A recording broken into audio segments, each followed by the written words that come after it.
pre-bid meeting, virtual pre-bid conference rather, for RFP 545272 for the Civil Rights, Inclusion, and Opportunity Office. This is for their cannabis and licensing software request for proposals. Today is June 5th. Again, my name is Jamila Watkins. I'm with the Office of Contracting and Procurement for the City of Detroit. The agenda is as follows. I'm going to ask everyone who's in the chat if you could just enter your name, your company, and your email address into the chat so we can have a record of this. I'm going to go over the pre-bid conference call rules. We'll go over the RFP document, the timeline overview, evaluation criteria, and key response items. Then I'm going to hand it over to CRIO, and they are going to provide a project background and description of needs and then answer questions.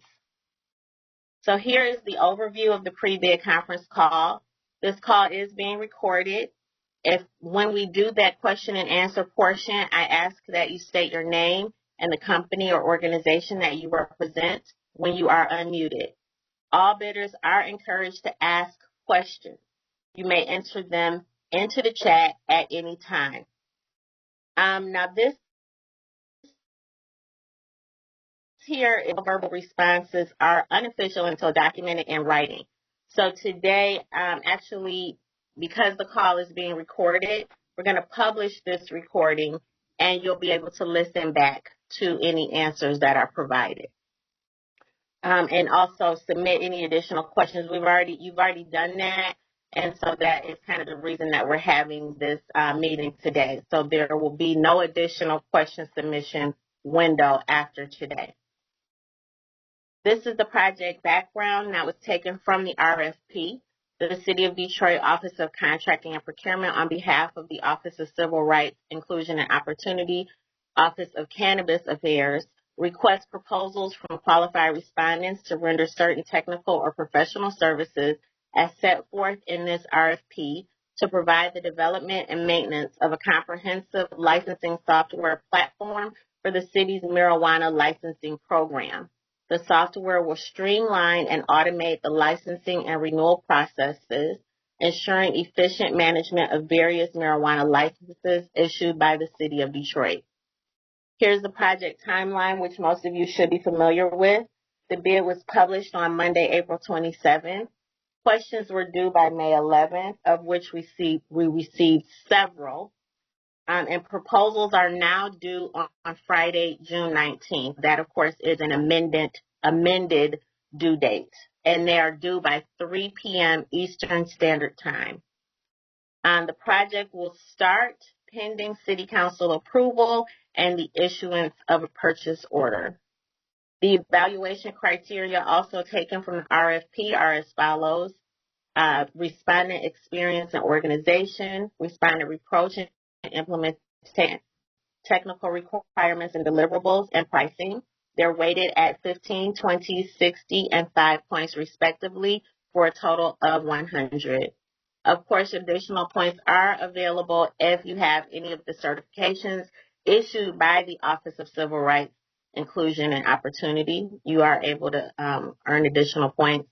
If by chance, I do believe this is irrelevant, but this is standard to all RFPs. If you happen to be using a subcontractor, points are available there as well. This is the required proposal content and format. We ask that you completely fill out attachments A and B. A is all your background information. B is your actual proposal and plan. C is your pricing. D1 and D2 are required forms that are necessary to obtain contract approval. And E is a model professional services contract template.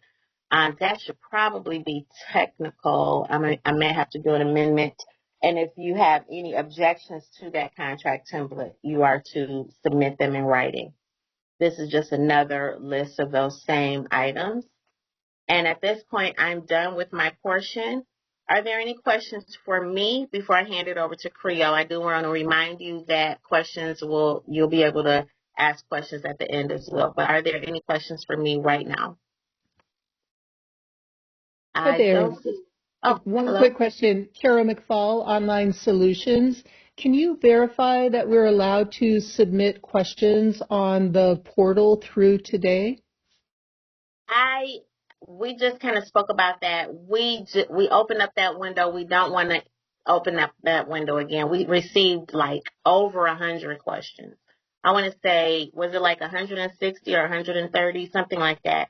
So we were inundated with questions. So that's why we're having this the conference today. I would encourage you, if you have questions, please ask them during that section of the conference so they can be answered here, and those answers will be recorded. You and anyone else will be able to listen back to those answers after today. Excellent. Will do. And just a quick follow on. Will you be publicly posting the questions and answers on the portal? That, I don't think so. Megan? So we can look into that and determine how that would work. But I think that what we will do is record this session, and then this would be available for people to reference and look into. If we believe that there's a need for those questions to be published, then we can look into that and provide everybody with an update. But at this time, that's not the plan. The plan is to address all of those questions in this presentation because many of them were repeat questions, right?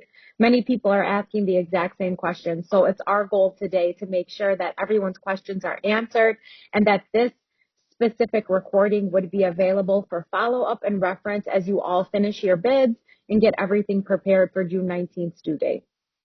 That sounds great. Thank you. You're welcome.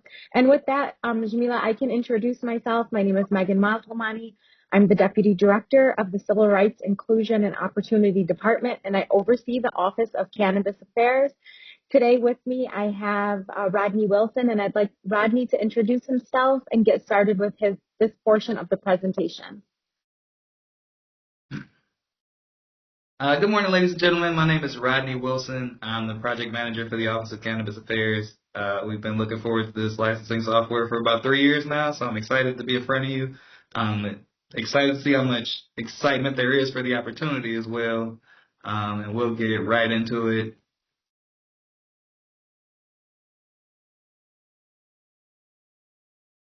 So most of the questions were kind of repetitive, but they focus on 5 key areas. And I feel like if you understand these 5 key areas, we'll be able to have a successful contract and you'll be able to fulfill the responsibilities of that contract very easily. What we're looking for is not anything new. We don't want anything revolutionary. I've seen some out-of-the-box products that can accomplish what we're looking for. So the areas that we'll be focusing on is the licensing and workflow, the system design, the actual user access and the portal that they use to get into it, real-time reporting and data analytics, and then specific operations after we go live. All right, so what we're looking at is between 100 and 500 applications. We have 115 unique license holders right now. Total, they have around 182 actual licenses, but they fall under these 115 unique license holders. Licenses are released in rounds through City Council for our limited licenses. There's a cap on that number of licenses that's going to be available. It's 100.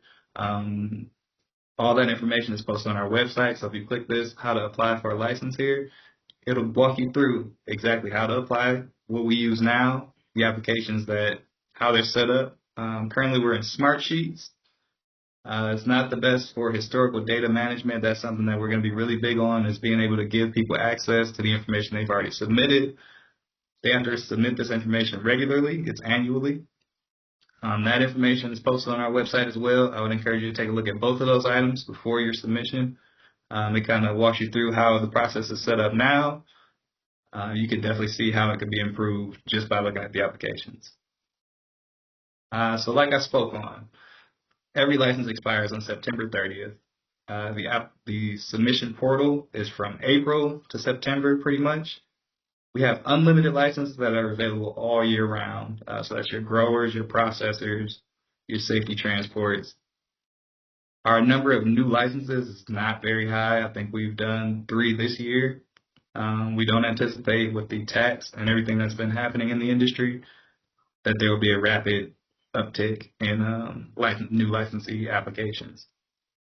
As the industry stabilizes, the renewals is going to be the focal point. And as long as the system can accommodate that, I believe that the new applications should be pretty simple to just fold in as they come. The process is standard. We're looking for the same documents every year. We're looking for them to be updated. We just want to help our licensees stay on track so they can look back at what they submitted previously, know how they submitted it, and keep it consistently submitted for our review team. So what we're looking for is 2 to 3 administrative licenses that can do system configuration and high-level management of the system, that oversight. 10 to 12 standard users, so we have partners in DPD, BC, Treasury that we'd like to give access to. They aren't necessarily going to be very active users on there. They just need access to the information. So a viewer only would probably be fine for most of them. But the most important thing is that this must support the historical data access and new document submission. They should be able to communicate with the licensee that's applying, know exactly what's missing, know where to go to upload it, and then be able to follow that process smoothly and repeatedly every time. So with our current system, reporting is a challenge. We would like to be able to see real-time reporting of our license types, our renewal data. Right now, we have to export the information, create an Excel sheet, and separately clean up the data to make sure that it's something that can be reported on. The way the system, I have a full build out of what the system needs to entail. So we'll go through, we'll add the necessary fields, and then it should be a simple, smooth reporting process and dashboard system. Sorry, 1 second. So the information that we already have, it's a one-time data migration. We've put all those records into the OneDrive. We'll take those records from the OneDrive, add them to our new system, and it should be done. There will be some standardizing that'll happen after the fact, but after these documents are moved over, it won't happen again. Everything should be going into the new system after that. The data has to be controlled by the city of Detroit, and we're looking for the responsible bidder that will understand how to best protect our data. There is some sensitive information. We would like best practices built into your proposal. We'll be looking at that as well. So automation is always welcome, but most of the process is going to be very tough to automate because the documents have to be reviewed for accuracy and also to make sure that they're real. Some of this is very legal centered, so business relationships, looking at business contracts. We just want to have a clean place where we can go to get all the information we need on a specific licensee, and we're not juggling through multiple sheets trying to figure out exactly what's going on with a given licensee. Typically, documents are submitted in PDF or JPEG format. We don't do videos. There's no additional document types that we really use. So we'd like the system to be capable of accepting, if they can, scan these documents because they're going to be the same documents and look for dates. If they can pull dates, that would be fantastic, but that's not a necessity. Going above and beyond, we need the bare bones of giving these people their historical information where we can look at it as well. There's going to be no integration with any payment systems.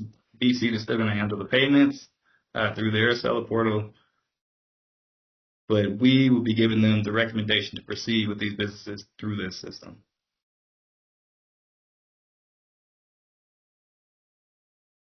We're looking for the most accessibility. So as you may or may not know that the city of Detroit is going through an accessibility assessment of their individual websites. We want to hold that to the highest standard, and if we can surpass that with our portal, fantastic.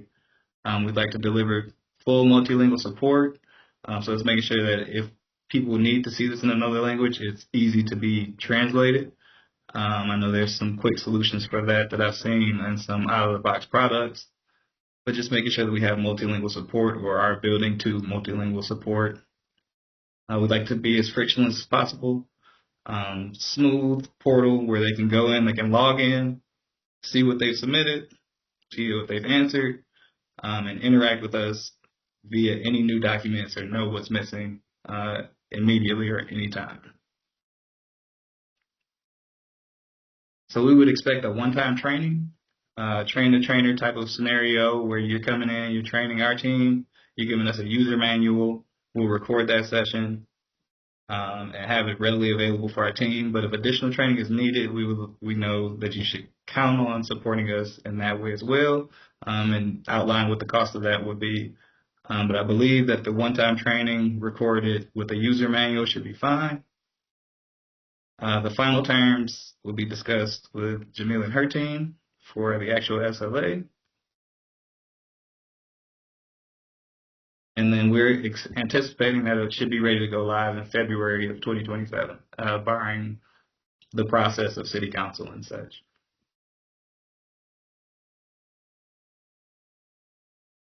So what we're expecting to happen next, we're going to find the lowest responsible bidder, award them the contract, start a 90-day approach to create a sandbox environment where we can take a look and work together to make sure that it makes sense all around for us and for the licensee. And then we anticipate this February 2027 launch for our next renewal season to be prepared and ready to go. So thank you, and now we are into the question and answer portion. Hey, Rodney, I just wanted to say one thing regarding like the lowest responsible bidder. Since this is an RFP, it'll be the highest ranked because we're Oh, looking okay. at all those I'm different sorry. evaluation. No problem. So we're looking at all those different evaluation criteria that were, spoken earlier. So whoever has the highest rank with all those criteria factored is who will win. Thank you. Thank you. You're welcome. You're welcome. There so far is one question entered into the chat. It says, do you allow PNG files if the applicant wants to upload a screen capture or picture of a document? Do we Yeah, that has allow been an this? issue. It's been an issue with this system. If you can accept it, sure. But we're just having to resubmit a JPEG in our current system. But if you can accept it, that would be great. And I would just add on that, Rodney, is the goal of the software as well is not only to make our jobs easier and our tracking easier, but also to make a consumer-friendly experience. We don't want to make this hard on the licensees. We want it to be as easy for them as possible and as user-friendly as possible. So the user-friendly portion is very important as well when you are submitting your bid.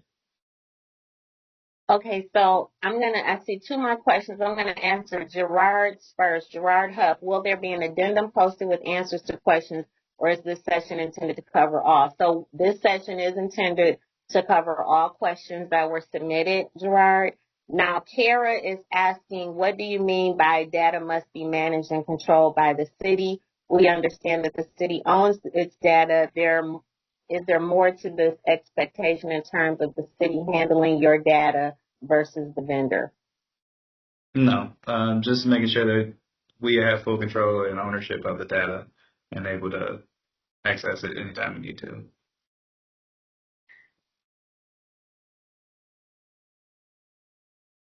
And so with that being said, I just looked at the contract template. I'm going to verify that, but it was actually our technical services contract template that was included with this RFP, which is the relevant contract template.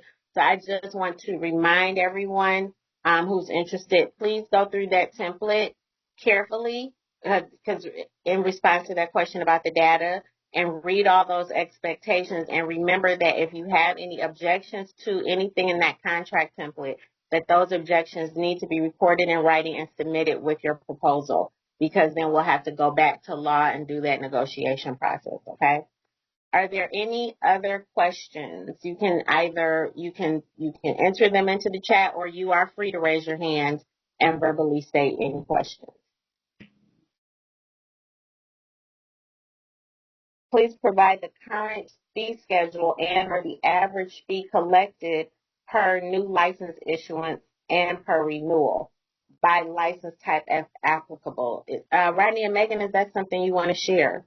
So they're all the same price. They're $5,000 collected through BC. We will not be collecting any fees through our system. Is that good, Trevor? Does that answer your question? I don't see any hands raised.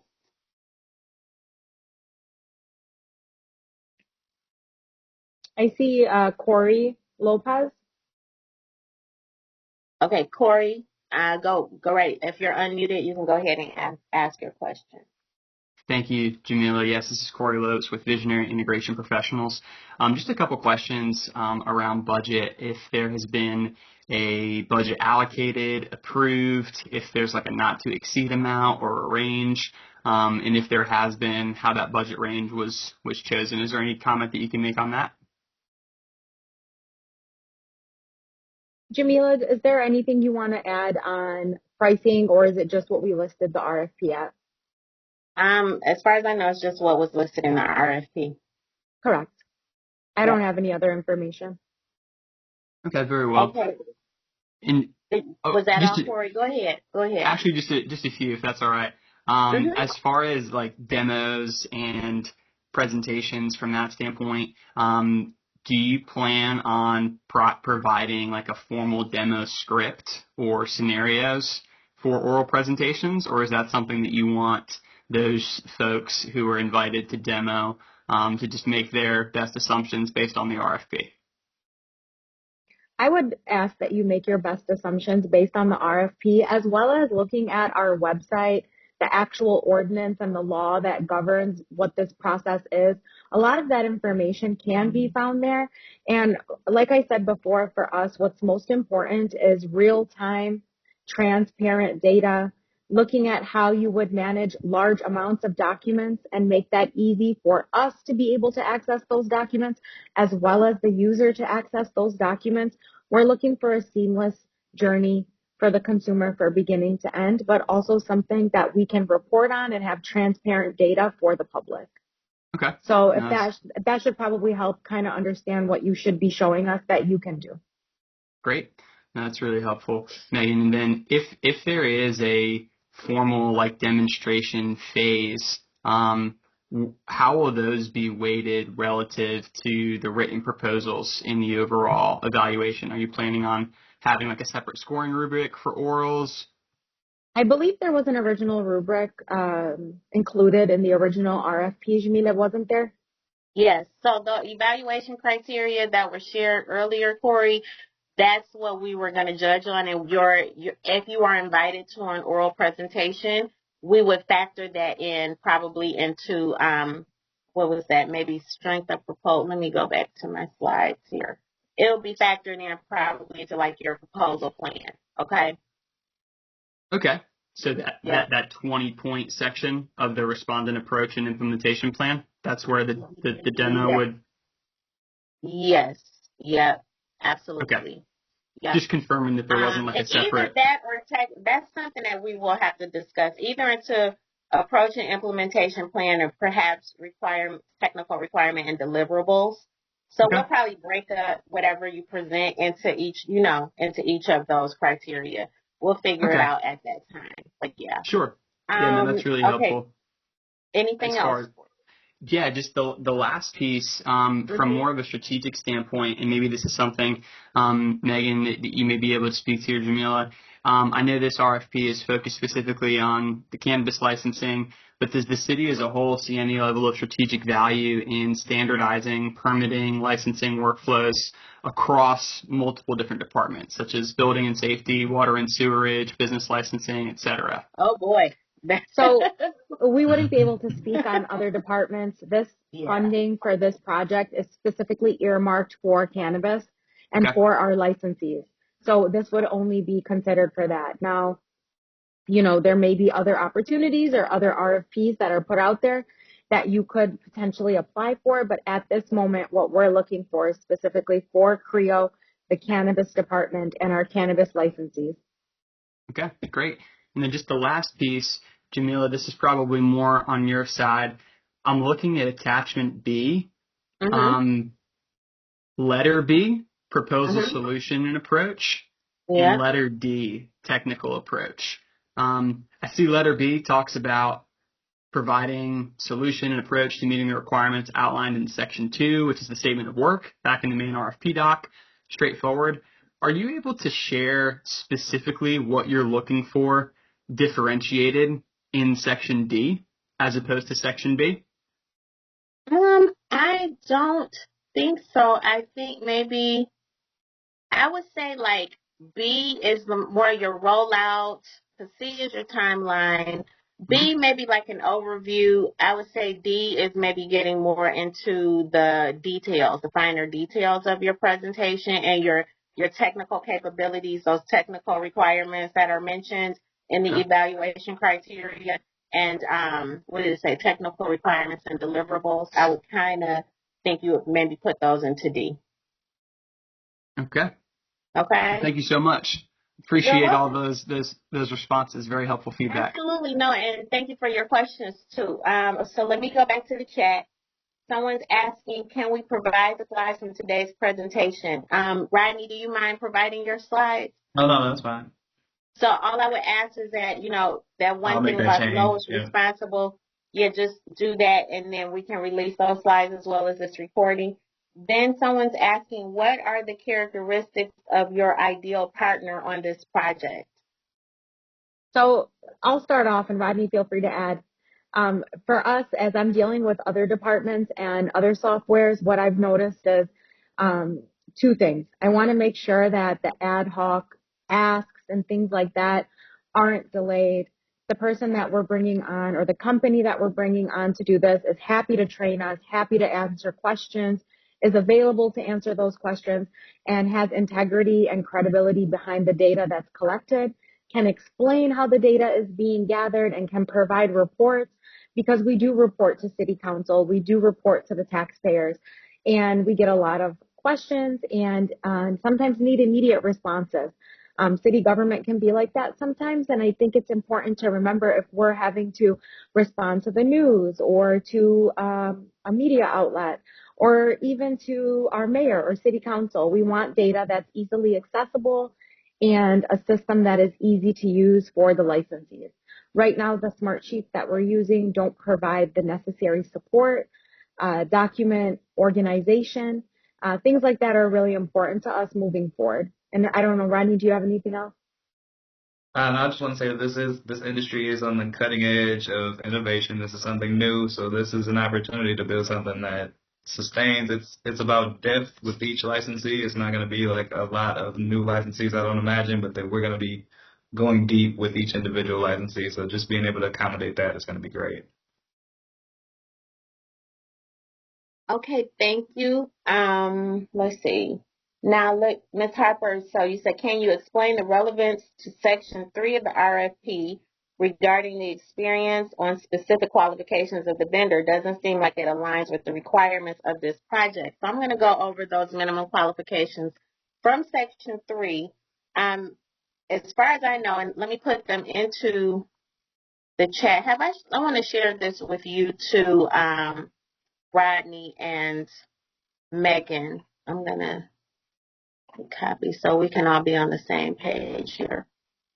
So minimum qualifications are experience. The contractor must have at least 3 to 5 years of experience successfully implementing and managing payment platforms for at least 3 municipalities or government entities of similar or larger size in the city of Detroit.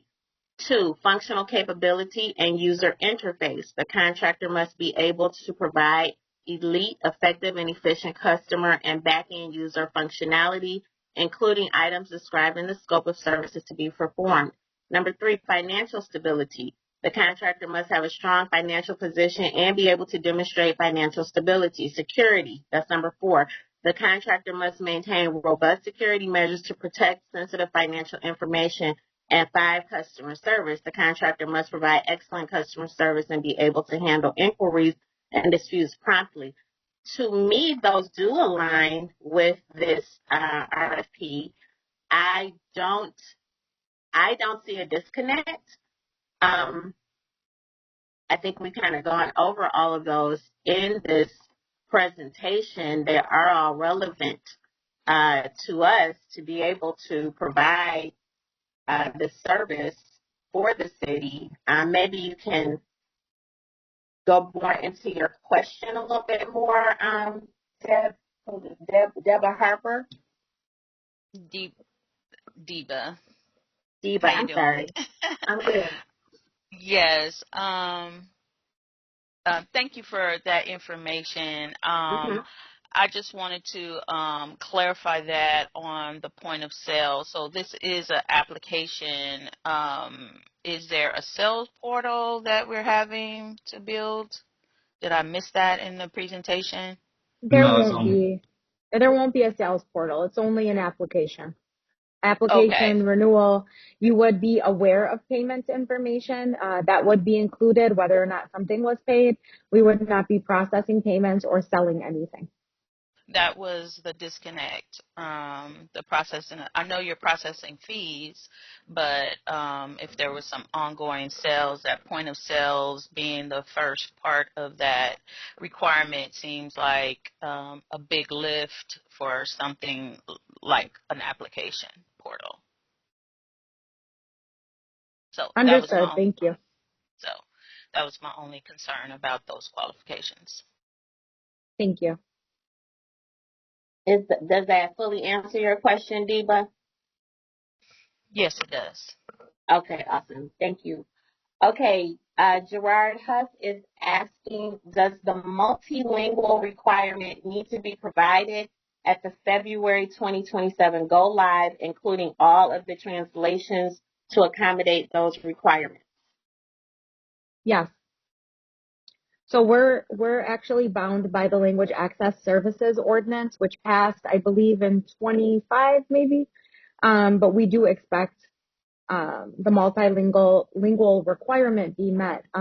We do have resources and information that we can share once the person is chosen, but it is important for us and for this administration to make sure that we are translating in at least Arabic, English, and Spanish. Thank you, Megan. Okay, Eric Strang is asking, will the city recognize organizations certified in a national or other equity program outside the ones listed in the RFP? Will they qualify for the additional point in the scoring? So let me answer the second portion of that question. Megan and Rodney, you'll have to answer the first. You'll only qualify for the additional point if you have certifications issued by the Office of Civil Rights, Inclusion, and Opportunity. Now, the first part of that question, go ahead, Megan and or Rodney. I was just going to say exactly what you said. So we can only recognize those points that are, certified through CRIO. But the first part of the question, would we recognize organizations? I guess I would just want a little bit more on that. What do you mean by recognize? Obviously, we'd be reviewing the applications, determining who would be the most responsible partner. Is there something more to recognize? Yeah, Eric, if you can provide Yeah, some more context. Are you on? yeah, I can. Yep. Can you hear me? Yeah. Yes. Yeah. So it was to understand if you would accept. It's more to accept certifications like a national certification, other than the ones that were listed. That's where I was getting at that. But I understand what you're saying, that if those are incorporated, not necessarily tied to the points, but something that would be considered. It sounded like. Yeah. Awesome. Thank you, Eric. Okay, Kara is asking, we understand that staff will be collecting payments. Will they then be entering those payments into the new system to show a license has been paid for? Rodney, ideally, I think yes. So that would Yes, be one of the users. Yeah. yeah, not Go specific ahead. payment information, but just recognize that the bill has been paid, giving our partner in BC to confirm a place where it has been paid is going to be the And key. exactly. And just for purposes of this record, BSEED is the Building Safety Engineering Department. They are the ones that take payment for the license under the ordinance. And we would want somebody in that department to be able to access this system easily and be able to say, yes, licensee ABC did make their payment on, and here we go, and here's the proof of payment, and be able to upload that easily and move on. Okay. Corey is asking, along those lines, please confirm how the Detroit equalization credits work for subcontractors. If, for example, We partner with the Detroit headquartered business for 1% of the total contract value. Does that mean that the response would earn an additional 5 points? Let me go back and look at that table again, because I was not expecting the subcontractor question to come up in this.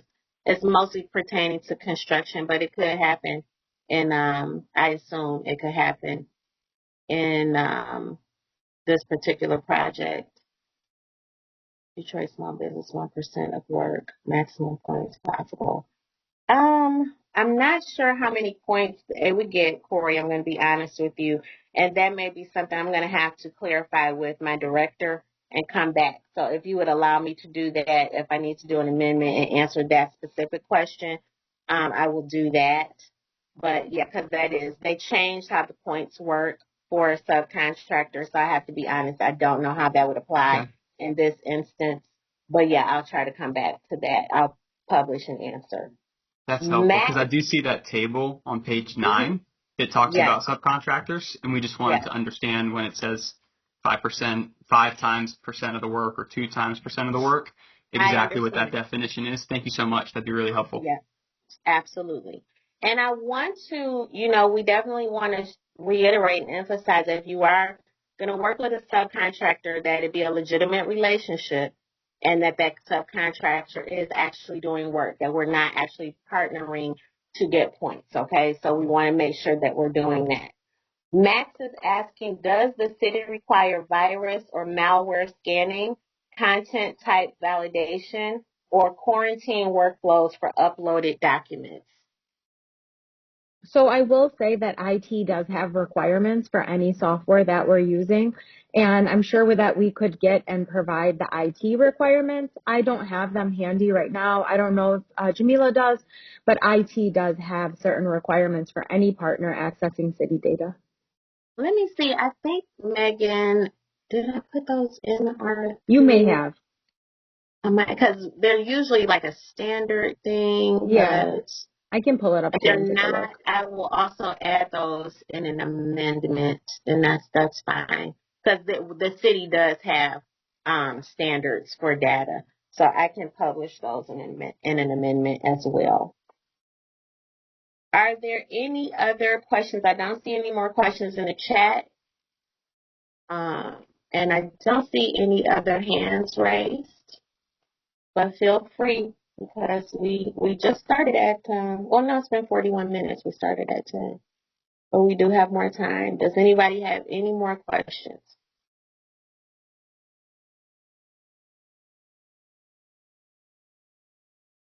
All right, I'm just going to give another maybe couple of seconds if anything occurs, because again, there's not going to be, for those who joined late, there's not, here's one.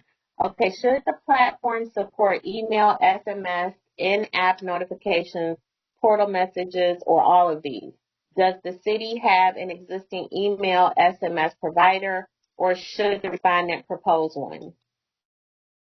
All of those will be fantastic. We do have a provider now, GovDelivery, that does SMS and email. But if you could do all of those, that would be ideal, because the in-app notifications would be huge too, just so that they can see it in real time once they log in. Right, so I'm going to give, here. Okay, thank you, Max. So I just want to reiterate for those who answered late, we are not going to open up that question window again for questions to be submitted through the portal. So if you have questions, now is the time to ask them. And again, this meeting is being recorded, and it will be shared and published for your reference in the future. Rodney, you mentioned, this is from Corey. Rodney, you mentioned having seen some software platform demonstrations. Are you able to share which platforms you've seen? Am I able to share that, Jamila? I would just say we'll pass on that question for now. We can look into the validity of if that's required for this specific RFP, and if it is, it will be published with Jamila's follow-up questions and documentation that she'll provide. Thank you. You're welcome. Okay, So at this time, I just want to follow up. So I'm going to be publishing, I'm going to follow up with an amendment to clarify the subcontractor points, and then to also publish the standard technical requirements that the city has. And just to add to that, Jamila, on the technical requirements that the city has, I would also say that we are collecting information that is personal information that we also have a duty and an obligation to protect the way that it's transferred. For example, we collect items like people's driver's license, birth dates, sometimes their social security numbers on their tax forms. So there is specific requirements when you are collecting that type of data, and the ideal partner would understand that and have a plan to securely collect and process that data. Thank you, Megan. Okay, so I'll give another few seconds here for any more questions. You can either enter into the chat or raise your hand and verbally express those questions.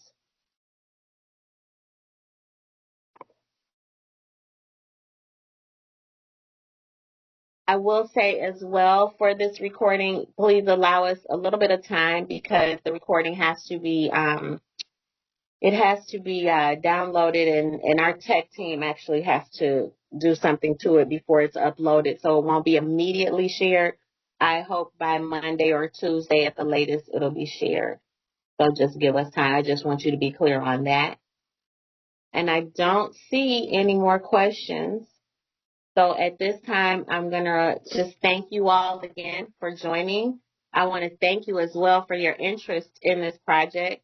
We had a lot of interest, a lot of questions, as I mentioned earlier. Really excited. I do believe we're going to get some really excellent proposal submissions. I want to make sure that you all are reading through that RFP document very clearly.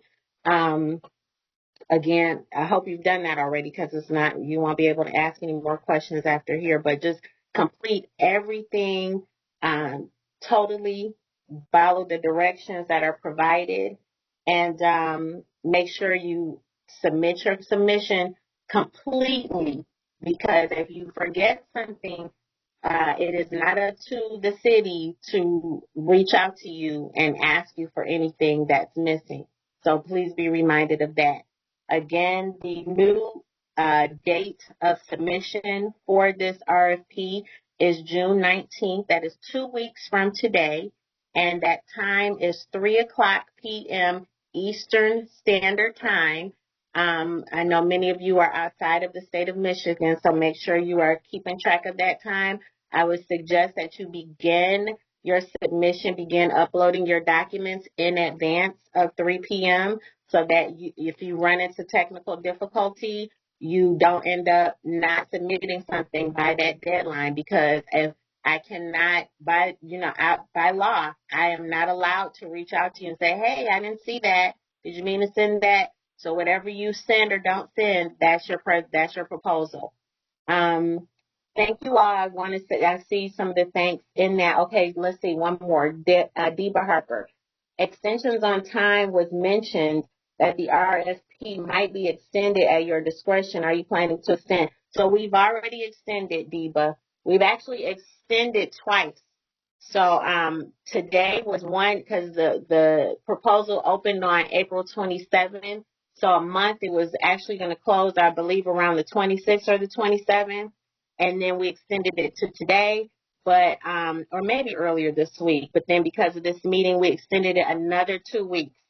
So I do not believe that we'll be doing any more extensions. Is that correct, Megan and Rodney?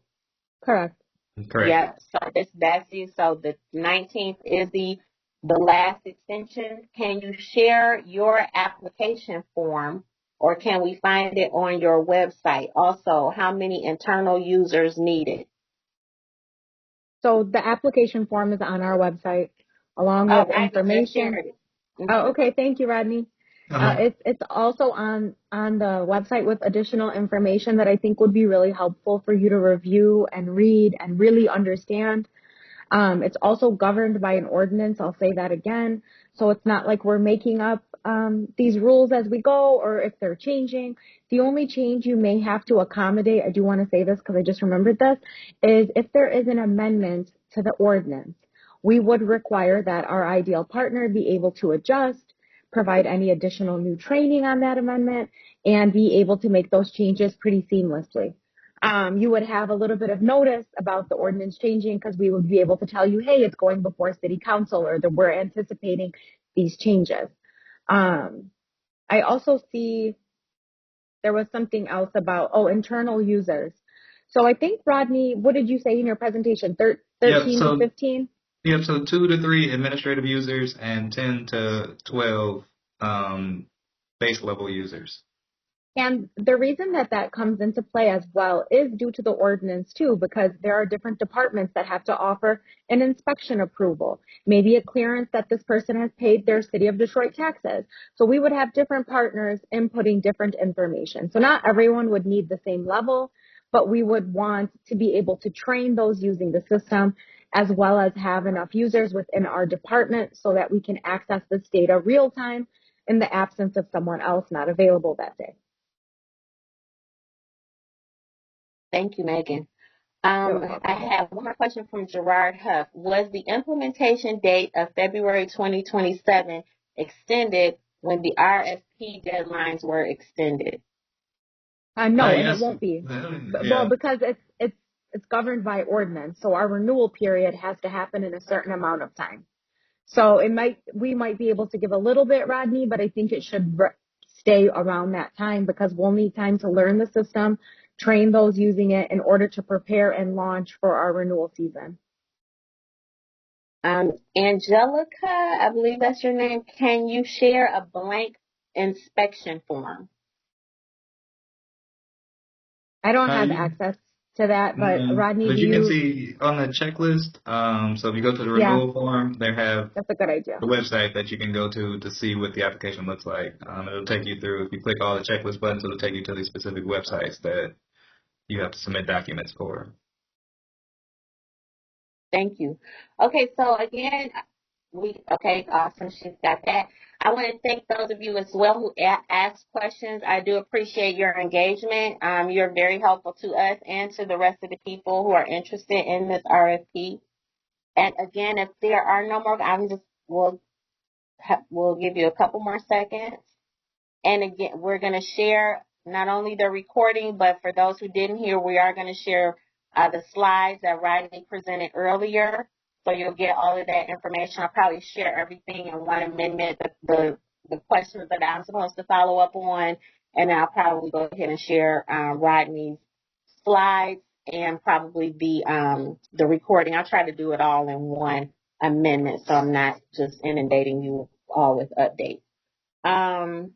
Okay, I don't see any other questions, so I think that we can go ahead and close out. It's 10:52. This has been a really great discussion, and I just wish you all a wonderful weekend. Try to stay warm out there. Yes, thank you, everybody. Looking forward to working with you. Yeah. Thank you all. Thank you.